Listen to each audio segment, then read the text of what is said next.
Hello guys, how are you. तो दोस्तों, आज हम अपना एक नया टॉपिक शुरू करने वाले हैं जिसमें रिट्स के बारे में बताया गया है। रिट पिटीशन फाइल की जाती है और 5 तरह की रिट्स होती हैं दोस्तों। आज हम उनमें से पहली रिट के बारे में पता करेंगे। रिट फाइल कहां की जा सकती है? हाई कोर्ट में भी, सुप्रीम कोर्ट में भी, और दोनों के पास रिट पिटीशन लेने का अधिकार होता है। ऐसी कई बातें हम कुछ वीडियोस में देख चुके हैं। तो भाई आखिरकार ये रिट जो फाइल की जा रही है, पहली वाली रिट इसकी बात कर रहे हैं, इसका नाम है हेबीज कॉर्पस। क्या नाम है इसका? Habeas corpus. यानी इसका मतलब क्या है, किस कारण से ये रिट आई? रिट ऑफ हेबीज कॉर्पस, इसका नेचर और स्कोप क्या है, ऑब्जेक्टिव क्या है, कैसे अप्लाई करते हैं, कौन अप्लाई कर सकता है, ये सब बातें हम करने वाले हैं। तो रिट ऑफ हेबीज कॉर्पस, मान लीजिए कि किसी व्यक्ति को उठा करके जेल में डाल दिया गया। आपने देखा होगा कई फिल्मों में भी इस तरह की पोजीशन दिखाई जाती है कि इंस्पेक्टर कहता है भाई ये सब कुछ मेरे हाथ में है, तुझे तो मैं बिना जुर्म के भी अंदर कर दूं तो कुछ ना कर पाए। ऐसे कुछ केसेस देखने को मिलते हैं। और दोस्तों, फिल्में जो हैं वो बेसिकली जो इस जिंदगी में, आम जिंदगी में देखने को मिलता है ना, उसी से उठाई गई चीजें होती हैं। ये कोई कुछ ऐसी भी चीजें हैं जो हमारे मन की, हमारे दिमाग से निकली कोई चीज है और वो हमने बना डाली। लेकिन ऐसे कई चीजें हैं जो समाज के अंदर बुराइयां हैं, समाज के अंदर गलत काम हो रहे हैं, उसी को देखते हुए ये मूवीज बनाई जाती हैं। तो मूवीज में अक्सर आपने देखा होगा कि एक व्यक्ति को उठा करके जेल में डाल दिया जाता है और ऐसे पर्टिकुलर केस में ये व्यक्ति जेल में बंद है बेचारा, और पता लगा कि इस व्यक्ति को जब जेल में डाला गया तो इसका रीजन पूछा गया कि भैया आखिरकार आपने इसे जेल में क्यों डाला? आपने इसे अगर जेल में डिटेन करके रखा है तो डिटेन करने का कारण क्या है भैया? रीजन बताओ। और अगर ये डिटेंशन है, डिटेन किया है, तो हमें बता दो भैया, हमें चेक करना है कि ये लॉफुल है या अनलॉफुल। क्या ये बात समझ आई नहीं? तो डिटेंशन जो ये की गई, डिटेन किया गया, मैं इसे डिटेंशन लिख देता हूं। ये जो डिटेंशन है मेरे भाई, ये लीगल भी हो सकती है और इलीगल भी हो सकती है। इसके पीछे कारण हो भी सकता है और नहीं भी हो सकता। लेकिन ये व्यक्ति अगर सही में कोई ना कोई गलत काम करके अंदर जेल में बंद है और इसको डिटेन किया गया है, तो भैया हम कहेंगे लॉफुली डिटेन किया, क्योंकि इस व्यक्ति ने कुछ गलत काम किया था। लेकिन मान लीजिए कि बिना किसी कारण के अगर इसे अनलॉफुल तरीके से डिटेन कर दिया जाए, तो इस व्यक्ति की जो पर्सनल लिबर्टी है, देख रहे हैं आपने उस पर्सन की पर्सनल लिबर्टी पर रिस्ट्रेंट लगा दिया। बोलिए हाँ या ना? देखा जाए तो भाई ये तो अलाउड ही नहीं है। भाई लिबर्टी जो है वो तो हमारा कॉन्स्टिट्यूशन कहता है ना कि हर एक व्यक्ति को लिबर्टी मिलेगी, फंडामेंटल राइट में लिखा हुआ है। तो अगर ऐसे पर्टिकुलर केस आ जाए, फंडामेंटल राइट को जो आपके छीन लेते हैं दोस्तों, तो ऐसे पर्टिकुलर केस में तो सुप्रीम कोर्ट में सीधी रिट फाइल की जा सकती है कि जी बताइए जरा आखिरकार इस व्यक्ति को जेल में डाला तो क्यों डाला? Why this person was deprived of his personal liberty by an executive act? जब मैं कहता हूं executive act, तो मान लीजिए कि ये कोई पुलिस ऑफिसर है, ठीक है जी, हमने इसको पुलिस ऑफिसर बना दिया टोपी पहना के। ये है जी कोई पुलिस ऑफिसर, और इस व्यक्ति ने क्या किया? क्योंकि पुलिस है भाई, तो इसके हाथ में एग्जीक्यूशन की पावर दी गई है। इसका जो एक्ट है वो क्या कहलाएगा? Executive act. और सवाल है कि इसके एग्जीक्यूटिव एक्ट के कारण हुआ क्या? रिस्ट्रेंट लग गया। इस व्यक्ति को उसकी पर्सनल लिबर्टी से हाथ धोना पड़ा। तो भाई अगर ये लॉफुल है तो कोई बात नहीं, लेकिन अगर ये अनलॉफुल हुआ तो क्या होगा? तो क्या इसे जेल में रहने देना चाहिए या नहीं रहने देना चाहिए, सवाल ये आता है। तो मेरे भाई ऐसे पर्टिकुलर केस में writ of habeas corpus file की जाती है, और ये फाइल आप हाई कोर्ट में भी कर सकते हैं और सुप्रीम कोर्ट में भी कर सकते हैं। सुप्रीम कोर्ट किस तरह के रिट्स को लेता है दोस्तों? ओनली दोज रिट्स जो कि फंडामेंटल राइट को अफेक्ट करती हैं।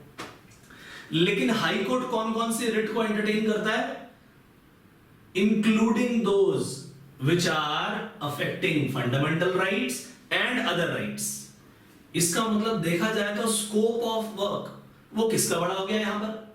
हाई कोर्ट का स्कोप दोस्तों ज्यादा बड़ा है, क्योंकि वो उन सभी केसेस को लेता है चाहे वो फंडामेंटल राइट को अफेक्ट करते हो या ना करते हो। तो भाई अगर ये रिट फाइल कर दी गई कोर्ट में, रिट फाइल करने के बाद कोर्ट कहेगा भाई अच्छा, अगर ये व्यक्ति आपने मुझे कहा कि ये जेल में है तो उसके पीछे कोई ना कोई कारण तो होगा। इस व्यक्ति जिसने इसे जेल में डाला उसके पीछे रीजन होना चाहिए। तो कोर्ट क्या करेगा ऐसे पर्टिकुलर केस में, चाहे इन दोनों में से कोई भी कोर्ट हो, वो सबसे पहले तो पूछेगा बाय व्हाट रीजन, क्या कारण था। और ऐसे पर्टिकुलर केस में कॉल किया जाएगा किसको? उस एग्जीक्यूटिव को कॉल किया जाएगा, उस एग्जीक्यूटिव को कॉल किया जाएगा, यानी हमारे इस एग्जांपल में पुलिस ऑफिसर, कि भाई तुमने इसे बंद किया तो क्यों किया जेल में, जरा ये बता दो मुझे। और फिर यहां पर कोर्ट डिसाइड करेगा कि इसके पीछे कोई लीगल जस्टिफिकेशन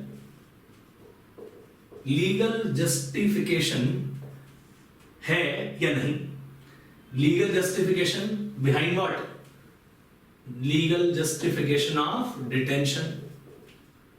अगर इसका कोई लीगल जस्टिफिकेशन है, यानी उसके पीछे रीजन है, तो ऐसे केस में जो रिट पिटिशन फाइल की गई है, ये रिट पिटिशन फाइल की गई है, क्या कहा मैंने? मैं इसे पूरा लिख देता हूं, रिट पिटिशन फाइल की गई किसमें? हाई कोर्ट या सुप्रीम कोर्ट में। तो उसने देखा, फिर डिसाइड किया, चेक करना है कि वाकई इसके पीछे कोई लीगल जस्टिफिकेशन है भी या नहीं। अगर है तो फिर वो इस रिट को इशू नहीं करेगा। इसका मतलब उस व्यक्ति को रिलीज किया जाएगा कि नहीं किया जाएगा? बिल्कुल भी नहीं किया जाएगा, क्योंकि उसके पीछे लीगल जस्टिफिकेशन है। लेकिन अगर उसके पीछे कोई भी लीगल जस्टिफिकेशन नहीं है, बिना किसी कारण उसको बंद कर दिया गया जेल में, तो कहेंगे भैया उसको प्रोड्यूस करो। और उसका पर्पस क्या होगा कि भैया उसे फटाफट से रिलीज किया जाए। तो कोर्ट सबसे पहले जब ये रीजन पूछेगा, इसको कॉल करेगा, तो ये कहेगा कि भैया उस पर्सन को प्रेजेंट करो। कोर्ट क्या कहेगा? बाय व्हाट रीजन किया इसे आपने अंदर। और यहीं पर क्या करेगा? कोर्ट उसकी प्रेजेंस मांगेगा। यहीं पर presence of the person detained, presence of the person detained. Presence of the person detained का मतलब क्या? कि उस व्यक्ति को लेकर आओ। ऐसा जरूरी नहीं है, अब आने वाले इस समय में जो नई नई चीजें आती रही, उन सब में कह दिया गया भाई कि हालांकि इस हैबीज कॉर्पस का मतलब, इस फ्रेज का मतलब होता है have the body. Have the body का मतलब उस व्यक्ति को पेश किया जाए। लेकिन जैसे जैसे लॉ आगे चलता गया, इन सब चीजों पर और बातें होती गई, तो उन्होंने इस प्रेजेंस को जरूरी नहीं समझा कि भाई उस व्यक्ति को पेश किया जाए। वैसे तो कहा ही जाता कि भी तुमने अगर उसे जेल में बंद किया, जरा लेकर आओ उसे, हम भी तो देखें उसका गुनाह क्या है तो हम उसको अंदर ही रहने देंगे, और नहीं है तो भैया उसको छोड़ा जाएगा। तो शुरुआत यहीं से हुई, have the body, presence of the person detained यहां पर जरूरी है कोर्ट में, ये बुलाया गया पहले। फिर धीरे धीरे जब केसेस रिवाइव होते गए और सब चीजें आती गई, तो कोर्ट ने कहा भाई ऐसा है, हमेशा और हमेशा उस व्यक्ति को पेश करना हमारा मकसद नहीं है, हमेशा और हमेशा उस व्यक्ति को लेकर आना कोर्ट में कोई पर्पस नहीं है। पर्पस उसका यह है कि अगर उसकी डिटेंशन अनलॉफुल है, अगर उसके पर्सनल लिबर्टी पर रिस्ट्रेंट लगाया गया है और वो भी अनलॉफुली लगाया गया है, then he should be set free, यानी उसको खुला छोड़ देना चाहिए, उसकी पर्सनल लिबर्टी से दे देनी चाहिए। तो इसका मतलब यह हुआ कि पहले तो इसका मतलब यही होता था, calling the person who has been confined, ठीक बात है कि नहीं, प्रेजेंस रिक्वायर्ड थी। अर्लियर इसका मतलब यही था, अर्लियर लिख रहा हूं मैं यहां पर, अर्लियर क्या था कि यहां पर प्रेजेंस चाहिए थी, कॉलिंग द पर्सन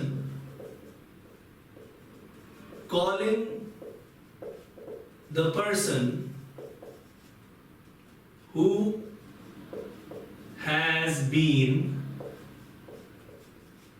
confined, यानी जिसको बंद करके रखा गया है उसको बुलाओ, हम भी देखें उसकी क्या गलती है। लेकिन over a period of time production of the body, यानी उस व्यक्ति को यहां पेश करना जो है, उसको कहा गया इसकी जरूरत नहीं है। क्यों? क्योंकि उस व्यक्ति को लाना केवल एंशिलरी है, इस पूरे के पूरे केस का इसमें जो मैटर चल रहा है वो सिर्फ एंशिलरी टू द मेन पर्पस है। यानी टू हैव द बॉडी, जो ये वर्ड्स लिखे गए, this is only ancillary to the main purpose, ancillary to the main purpose. Main purpose तो कुछ और ही है, कोर्ट में इसे बुलाकर लाना हमारा मेन मकसद नहीं है। मेन मकसद यहां यह है कि भैया अगर इस व्यक्ति को अनलॉफुली डिटेन किया गया है, if detention is unlawful, then this person should be set free, उसको छोड़ देना चाहिए, उसको रिलीज कर देना चाहिए भैया। तो हमारा main purpose to have the body, habeas corpus की रिट क्या बोलती है, have the body, production of the body, production of the person, calling that person, presence of the person is required, ये इस नाम से पता चल रहा है। लेकिन over a period of time courts ने क्या कहा, भैया उस व्यक्ति को पेश करना केवल और केवल एक एंशिलरी है, एंशिलरी एक्शन है to the main purpose. Main purpose तो कुछ और ही है। मेन पर्पस ये है दोस्तों, मेन पर्पस क्या है, if that person is wrongfully, unlawfully detained, then he should be set free। क्या ये बात समझ आई? तो लॉ जो है, जो कोर्ट है यहां पर डिसाइड करेगा whether there is legal justification of detention or not। अगर है तो वो रिट इशू नहीं करेगा, यानी रिलीज नहीं करेगा, रिट इशू नहीं करेगा। और अगर यहां पर लीगल जस्टिफिकेशन नहीं है तो रिट इशू करके उसे रिलीज कर दिया जाएगा। क्या ये बात समझ आई? यही है पर्पस दोस्तों रिट ऑफ हैबीज कॉर्पस का। यानी मेन पर्पस क्या हुआ कि अगर उस पर रिस्ट्रेंट लगा दिया गया तो भैया मेन पर्पस यहां पर उसका क्या होगा, सिक्योरिंग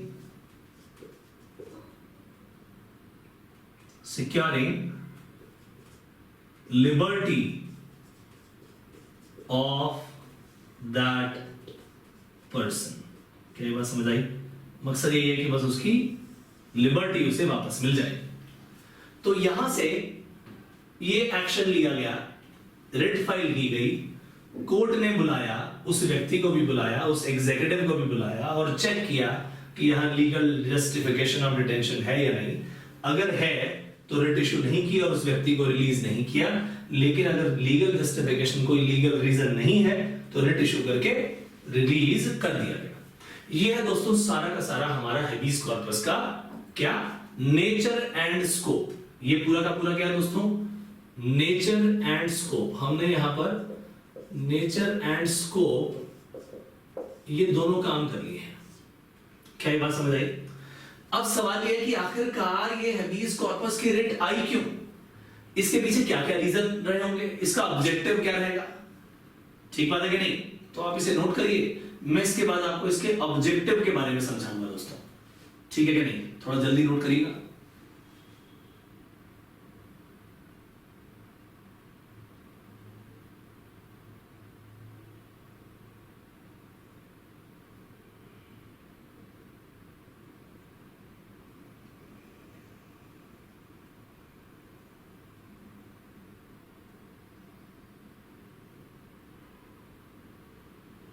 चलो जाए आगे। तो ये है मेरे भाई नेचर एंड स्कोप। ठीक है जी, nature and scope.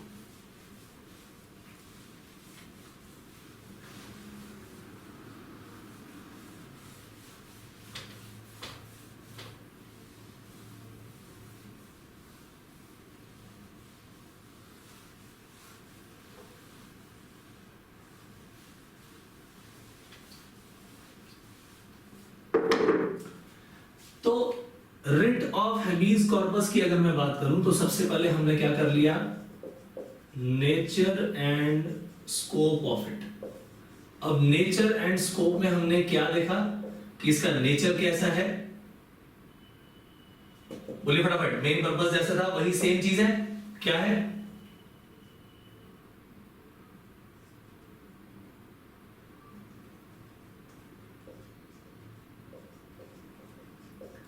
setting the detained person free and secure liberty for him if his detention is unlawful. क्या ये बात समझ आई? तो उस व्यक्ति को छुड़ा देना, रिलीज कर देना।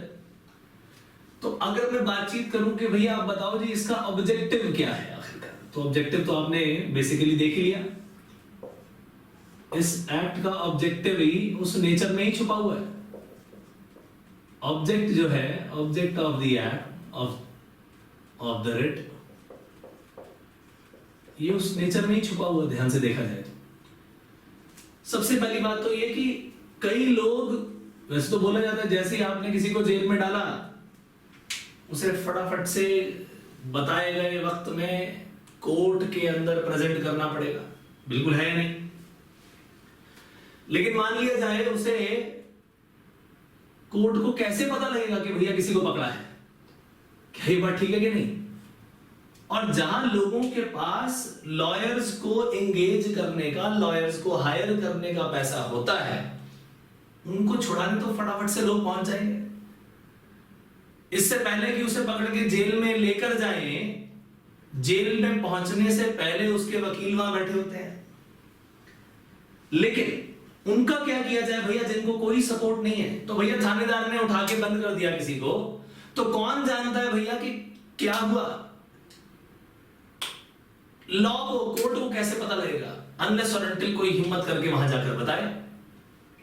तो वो व्यक्ति वहां बंद है। तो ऐसे पर्टिकुलर केस में मान लीजिए कोई व्यक्ति हिम्मत करके इस तरह की रिट पिटिशन फाइल करता है, तो ऐसे इस तरीके से स्पीडी ट्रायल, इफेक्टिव ट्रायल या जुडिशियल रिव्यू है, ट्रायल तो नहीं, यहां स्पीडी जुडिशियल रिव्यू हो जाएगा, राइट?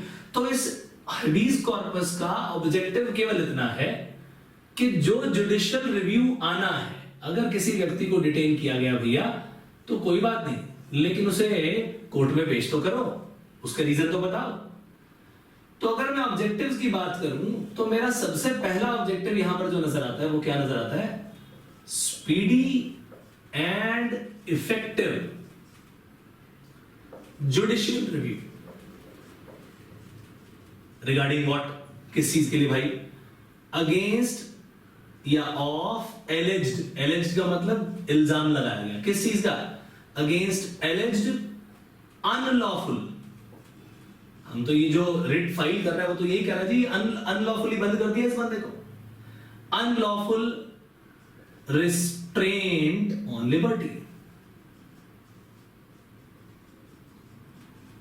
तो भैया उसका स्पीडी और इफेक्टिव जुडिशियल रिव्यू मिल जाए, ठीक बात है कि नहीं?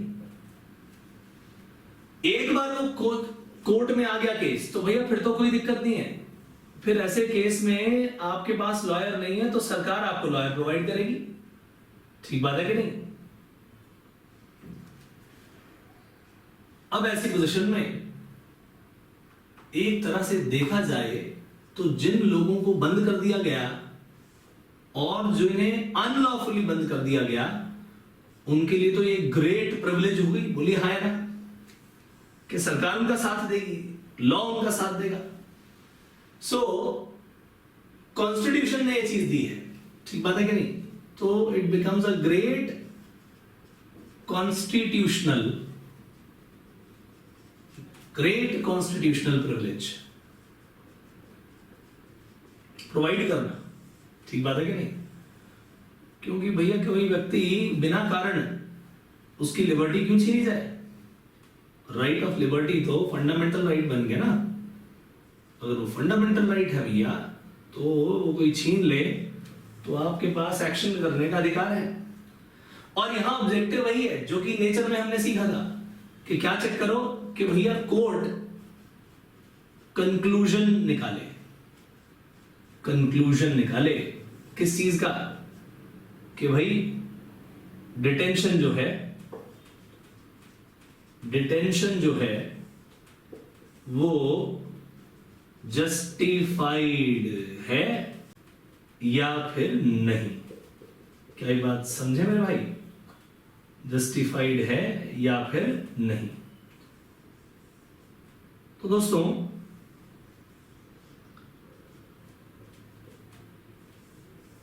ये है दोस्तों कहानी, ये है ऑब्जेक्टिव। अब सवाल ये आता है कि भाई अगर किसी व्यक्ति को बंद कर दिया गया तो उसके बिहाफ पर अप्लाई कौन करेगा? बड़े ध्यान से समझिएगा। कोर्ट कहता है जी ये तो प्रिजनर खुद भी कर सकता है। हु में अप्लाई अगर सवाल आ जाए कि कौन अप्लाई करे जी कोर्ट में जाके, हु में अप्लाई? प्रिजनर खुद भी चिट्ठी लिख के भेज दे सुप्रीम कोर्ट के किसी जज के नाम, तो समझ लीजिएगा ये भी फाइल हो गई पिटिशन। यानी even a prisoner himself can do that. Prisoner जिसको जेल में डाल दिया गया हिमसेल्फ। अब आप कहोगे कि भैया ये किसी को पता तो लग नहीं रहा कि वो है कहां। ठीक है जी, तो ये प्रिजनर खुद कैसे करेगा? वो तो बिल्कुल थानेदार के या किसी भी कारण से बिल्कुल कंट्रोल में होगा, उसके हाथ से तो समझ लो कि एक छोटी सी चीज भी नहीं निकल सकती। वो लेटर क्या डालेगा? तो राइट दे दिया गया, प्रिजनर खुद भी डाल सकता है और any person on behalf of such prisoner. यानी पता लगा अगर जेल के अंदर एक व्यक्ति और है जिसे इस कानून के बारे में मालूम है और उसे पता लगा कि भाई इसको तो अनलॉफुली डिटेन किया हुआ है, तो अगर वो भी एक चिट्ठी लिख डाले, आप कहोगे यार सर कह रहे हैं जी लेटर भी लिख डाली तो भी इसे क्या मान लिया गया? Writ petition file. यस, हमारे ऐसे जबरदस्त जजेस हुए जिन्होंने प्रिजनर के द्वारा दी गई लेटर को भी, एक लेटर लिखी थी प्लेन, और सुओ मोटो एक्शन लेकर ऑन इट्स ओन उसने उसे रिट बना दिया कि हाँ जी मेरे पास ये चीज आई और मुझे लगा कि हाँ भाई जिस व्यक्ति ने लिखी है उस व्यक्ति ने एक सही हाल बयान किया है जेल का। तो मैं खुद ही इस रिट पिटीशन पर ऑन माय ओन एक्शन लेता हूं और उस जेलर को बुलाता हूं कि आखिरकार उस एग्जीक्यूटिव ने, उस व्यक्ति ने इस व्यक्ति को जेल में बंद क्यों किया। यानी जो अप्लाई करने वाला है वो प्रिजनर खुद भी अप्लाई कर सकता है और उसके बिहाफ पर कोई और पर्सन भी अप्लाई कर सकता है। इवन अ लेटर टू जज, even a letter to judge may be treated as application, कि भैया एप्लीकेशन लिख डाली कि जी देखो क्या हो रहा है यहां पर। तो अब सोचो कि कितने बेहतरीन तरीके से इस रिट को अंजाम दिया गया। मैं आपको इस प्रोसीजर के बारे में बता दूं कि वैसे जनरली इसका प्रोसीजर क्या होता है, ठीक है कि नहीं। अगर हम प्रोसीजर की बात करें कि किस तरीके से आपको ये रिट फाइल करनी होती है, क्या उसके अंदर लिखना होता है, तो कोई बड़ी बात नहीं है। क्या किया जाए, सबसे पहले तो एक एप्लीकेशन लिखी जाए, उस एप्लीकेशन के साथ एक एफिडेविट लगाया जाए। एफिडेविट क्या होता है, सत्यापन करना, ठीक है। और उस एफिडेविट में लिखा जाए about nature and circumstances, nature and circumstances of restraint, यानी इस रिस्ट्रेंट के नेचर एंड सर्कमस्टेंसेस लिखे जाए कि किन सर्कमस्टेंसेस के अंदर उस व्यक्ति को जेल में डाला गया, यानी पूरे फैक्ट्स बताए जाए। तो भैया ऐसी अगर पोजीशन आ गई तो होगा क्या, कोर्ट सीधा कॉल करेगा कि भैया डिटेन्ड पर्सन को भी पेश करो और जिस व्यक्ति ने डिटेन किया है उसको बुलाओ और जरा देखें तो सही कि आखिरकार इसके पीछे माजरा क्या है, रीजन क्या है, और फिर हम डिसीजन लेंगे। तो प्रोसीजर बड़ा सिंपल है मेरे भाई, ठीक बात है कि नहीं। तो अभी तक हेबीज कॉर्पस का यहां पर यही था कि भाई आप किसी भी व्यक्ति को जेल में नहीं रह सकते unlawful detention of any person is illegal, और उसके अगेंस्ट अगर आवाज उठानी है तो सीधा रिट फाइल करो, और ये तो रिट है ही उसी काम के लिए। हेबीज कॉर्पस का पर्पस केवल और केवल एक ही है और आज तक एक ही था, कई सालों से चलता रहा भैया। लेकिन 1980 में 1980 में एक बहुत ही बढ़िया केस है। केस का नाम था सुनील बत्रा वर्सेस दिल्ली एडमिनिस्ट्रेशन। उसमें एक जेल में बंद प्रिजनर ने दूसरे व्यक्ति के, दूसरा जो प्रिजनर था, हालांकि वो अनलॉफुल डिटेंशन नहीं थी, मैं क्या वर्ड यूज कर रहा हूं, अनलॉफुल डिटेंशन नहीं थी। आज तक 1980 तक, जब तक ये केस नहीं आया था सुनील बत्रा वर्सेस दिल्ली एडमिनिस्ट्रेशन, तब तक हेबीज कॉर्पस का मकसद केवल इतना ही था कि भैया अनलॉफुली डिटेन्ड है तो उसे छुड़ाया जाए।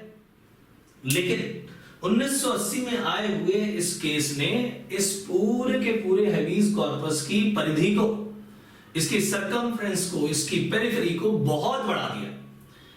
एक लेटर गया एक प्रिजनर के द्वारा कि देखो जी, जेल में बंद जो लोग हैं सर, जज के पास ही लेटर गया उसका, एक बार आप जरा उनके हालात को देखिए, इनके साथ कितनी क्रूअल्टी से पेश आया जाता है, कितना इनह्यूमेन तरीके से इनसे डील किया जाता है, मारा जा रहा है, खाना नहीं दिया जा रहा, वो एक जीवन भी नहीं जी पा रहा भाई। मान लिया कि उसने गलती की थी, मान लिया कि उसने कोई जुर्म किया था, उसकी सजा भुगत रहा है, लेकिन जेल में लाने का मकसद क्या है? जेल में लाने का मकसद है कि जब वो व्यक्ति यहां से निकले तो ऐसे समय में वो अपने गुनाहों का प्रायश्चित करने के बाद एक सुधरा हुआ व्यक्ति बनकर निकले। क्या ये बात ठीक है कि नहीं? लेकिन यहां तो इतना इनह्यूमेन बिहेवियर किया जा रहा है, क्रूअल्टी से बिहेव किया जा रहा है, तो आप कुछ कीजिए। तो भैया जस्टिस कृष्ण अय्यर ने उस लेटर को रिट बना दिया ऑन इट्स ओन कि भैया अब तो इस चीज को चेक करना पड़ेगा। और उस लर्नेड जज ने, उस बेहतरीन इंसान ने अमेरिका में हुए कई फैसलों को पढ़ डाला। उसने देखा भाई और कंट्रीज में आखिरकार क्या चल रहा है इसके बारे में। तो उन्होंने देखा कि भाई अमेरिका में तो न जाने कितने फैसले हुए। देखा जा रहा है कि जेलें भरी हुई हैं, छोटी छोटी एक जेल के अंदर छोटे छोटे रूम में बिल्कुल ठसाठस कैदियों को भरा हुआ है। कोई जीवन नहीं है, कोई रिहैबिलिटेशन प्रोग्राम वहां नहीं है, कोई एजुकेशन फैसिलिटी वहां नहीं है, और खाने को ढंग से नहीं मिल रहा, रहने को ढंग से नहीं मिल रहा। हम ये नहीं कह रहे भैया हमको 5 स्टार फैसिलिटी दे दो, लेकिन एक व्यक्ति को जीने के लिए जो बेसिक चीजें चाहिए वो तो दो उसे भाई। और आपका मकसद तो यही है ना कि जब वो वहां से निकले तो एक अच्छा सुधरा हुआ इंसान बन के निकले। ऐसा व्यक्ति तो आप नहीं चाहते ना जिसकी फ्रस्ट्रेशन और बढ़ गई और बाहर निकलने के बाद वो और ज्यादा गुनाह करे। तो भाई इतने क्रूअल ट्रीटमेंट को देखते हुए और उन्होंने देखा कि भाई दूसरे देशों में इसके लिए क्या क्या फैसले किए गए, तो उन्होंने उस व्यक्ति को बुलाया, उस जेल की पूरी हालात चेक करवाए। देखा तो वहां तो बुरा हाल था भैया, क्रूअल्टी से पेश आते थे, जानवर समझा जाता था कैदियों को, रिहैबिलिटेशन प्रोग्राम का नामो निशान नहीं था। तो भाई उन्होंने फैसला लिया और उसे हैबीज कॉर्पस भी लिया, इसकी परिधि को बढ़ा दिया कि भाई मैं तो इसको इसी कारण से देखूंगा कि अगर वो लाया गया है तो कम से कम उसे इंसानों की तरह तो बिहेव करे। तो उस एक लीडिंग केस ने, क्या केस का नाम बताया था मैंने, सुनील बत्रा वर्सेस दिल्ली एडमिनिस्ट्रेशन। तो इस केस ने हबीज कॉर्पस के स्कोप को और बढ़ा दिया। क्या ये बात समझ आई दोस्तों?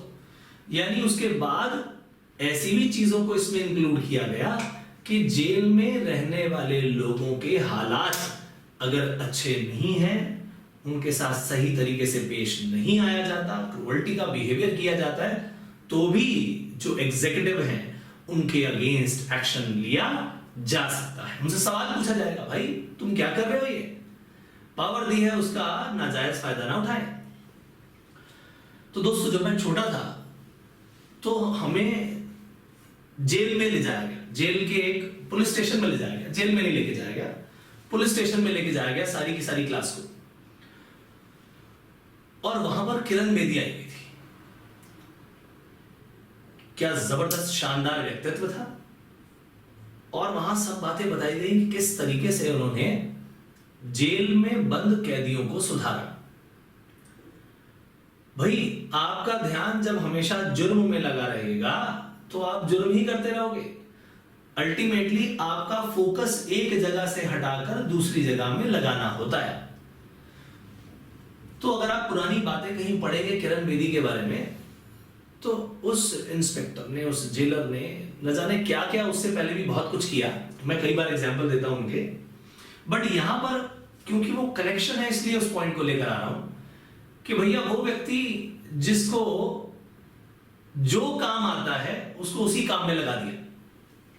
पता चल रही एक दर्जी था, टेलर, किसी ना किसी कारणवश उसे आके जेल में रहना पड़ रहा है, तो भैया उसको सिलाई मशीन बना लाके दी, चलो जी कपड़े बनाओ।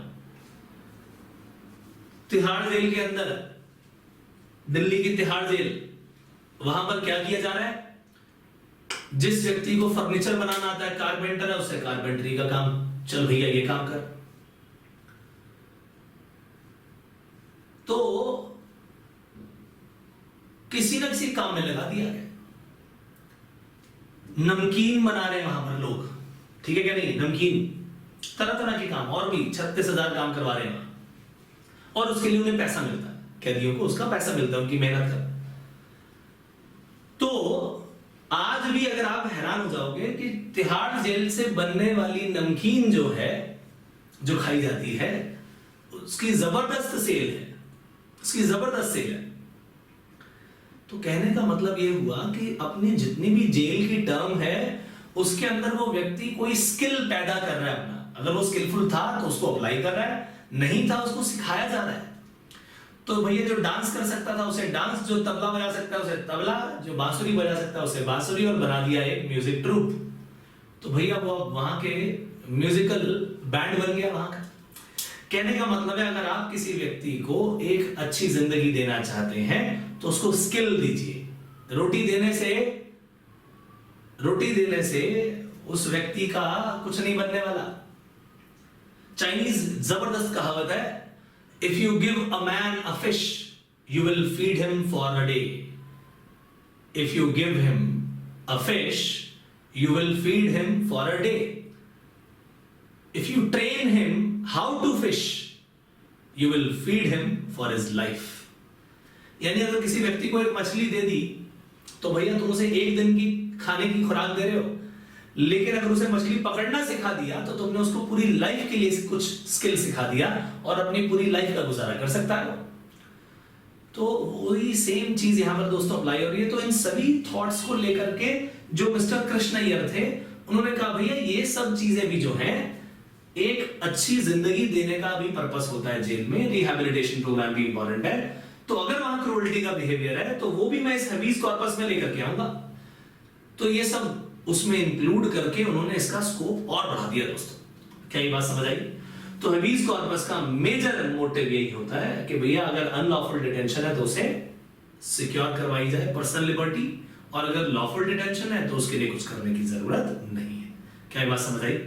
तो हमारी ये रिट हबीज कॉर्पस जो कि बहुत ही इंपॉर्टेंट है, यहीं पर हम इस वीडियो को खत्म करते हैं। फिर मिलेंगे किसी नई रिट के साथ, तब तक के लिए बाय बाय।